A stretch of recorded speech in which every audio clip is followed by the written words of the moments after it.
You begin with a familiar conviction. Knowledge is produced by speech, reading, and reasoning. You assume that to understand, you must speak, think, and compare. Silence to you seems like the absence of intellect, an interruption in the process of knowing. Yet Ibn Arabi questioned this certainty. He taught that silence is not the end of thought, but its origin. True knowing, he said, does not arise from expression, but from awareness before expression. Speech divides what is already one. Silence lets it appear as it is. You pause before this idea. If words are only the surface of understanding, what lies beneath their absence? Could silence be not a void, but the state in which knowledge becomes transparent to itself? Ibn Arabi lived in 12th century Andalusia, a time when philosophers sought truth through logic and debate. But he reversed the method. He claimed that reasoning cannot reach what reason itself depends on. The mind, by its nature, distinguishes between knower and known. Silence suspends that distinction. It is not ignorance. It is unity without mediation in silence. Knowledge does not move toward an object. It recognizes itself as the act of awareness. Ibn Arabi called this the unveiling of the real, where being is both the question and the answer. You realize how language seems to clarify, but often confines. To speak of something is to define it, and to define is to exclude what it is not. The mind works by contrast. It names by negation. Ibn Arabi warned that words describe, but never disclose the essence of being. They are useful in thought but powerless in presence. Every statement separates reality into subject and predicate, an act that conceals the unity it seeks to express. You begin to see the paradox. The more precisely you speak, the more you limit what cannot be limited. What then can be known when language itself falls silent? Even when you stop speaking, the inner voice continues. It analyzes, compares, interprets. You speak silently within yourself, constructing meaning from distinction. Ibn Arabi called this the subtle veil, the movement of thought that keeps the real concealed behind the noise of selfhood. True silence is not outer quiet. It is the stilling of this inner interpreter. It is the cessation of mental separation, not suppression, but transparency. When thought ceases to divide, awareness no longer stands apart from what it observes.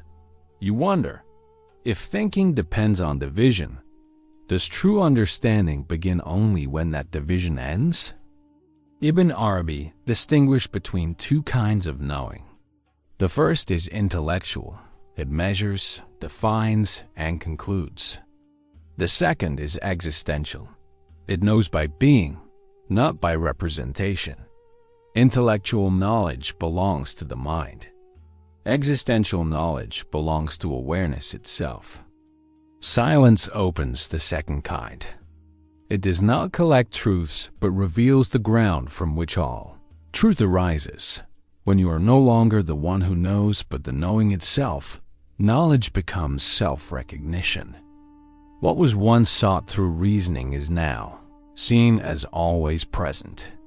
Silence begins with restraint of speech, but deepens into stillness of the heart. For Ibn Arabi, the heart is not emotion. It is the center of perception, where the real discloses itself. When the heart is silent, it does not seek, evaluate, or compare. It receives without interference. This stillness is not withdrawal but readiness, a condition where awareness remains open. Without demand. In such silence, knowledge is not produced. It unfolds. The real does not speak through words, but through presence itself. You begin to ask, is the truest form of learning not activity, but receptivity?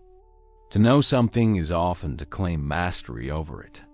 You say, I understand, and in that declaration, the I stands apart from the known. Ibn Arabi exposed this illusion. The mind does not contain truth. It only reflects partial appearances of it. In silence, that ownership dissolves. Knowledge no longer belongs to a thinker. It belongs to being itself. When you do not assert, understanding arises without possession. You see the shift. Ignorance does not end when you acquire truth. It ends when no one claims to own it. Ibn Arabi taught that the greatest teacher is silence itself. It does not instruct through explanation. It reveals through unveiling. KASHF. In silence, the seeker no longer constructs truth, but becomes a witness to its self-disclosure. The heart perceives what reason cannot conclude. What is learned is not information but presence. The recognition that awareness is both the knower and the known. The more you try to express this, the more it retreats into simplicity. You begin to understand why Ibn Arabi said, "The true teacher speaks without voice and listens without ear." According to Ibn Arabi, the real never stops revealing itself. Every moment is divine speech. Yet perception, busy with its own noise, hears only fragments. Silence does not create revelation. It removes interference. It allows the mind to perceive what was always present. The divine does not announce itself through sound. It is recognized through awareness unburdened by interpretation. Thus, revelation is not an event. It is recognition. Nothing was ever concealed, except by thought's attempt to explain. Realize that silence is not an escape from revelation. It is the condition through which revelation becomes visible to understanding. Silence, Ibn Arabi said, is not temporary restraint but an enduring discipline. It does not reject speech. It refines it. To live silently is to let meaning arise without interference, to allow each word to follow awareness rather than precede it. Such a person speaks less, but when they do, their words point to what cannot be said. Silence purifies expression. It does not oppose it. It teaches that speaking from awareness is not noise, but resonance with the real. The question remains, can everyday life itself become a form of silent knowing?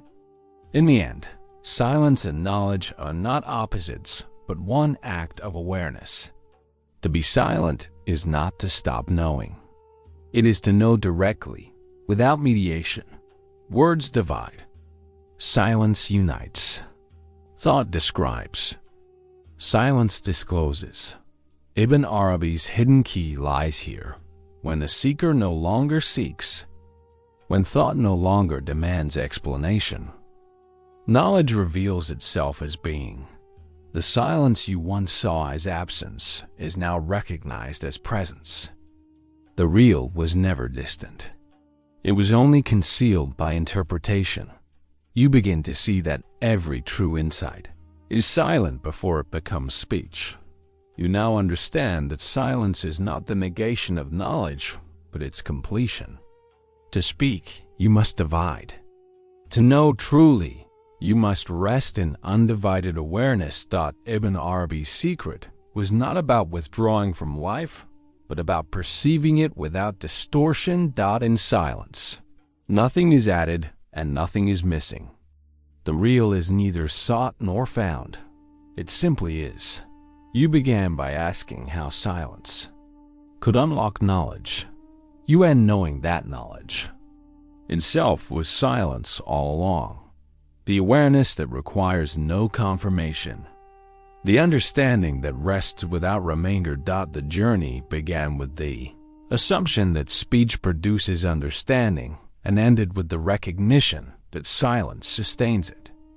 Each section dissolved a layer of thought until awareness stood without division. Ibn Arabi's teaching reveals that silence is not emptiness, but the fullness of presence, the ground on which all knowledge appears. To understand, you no longer need to add.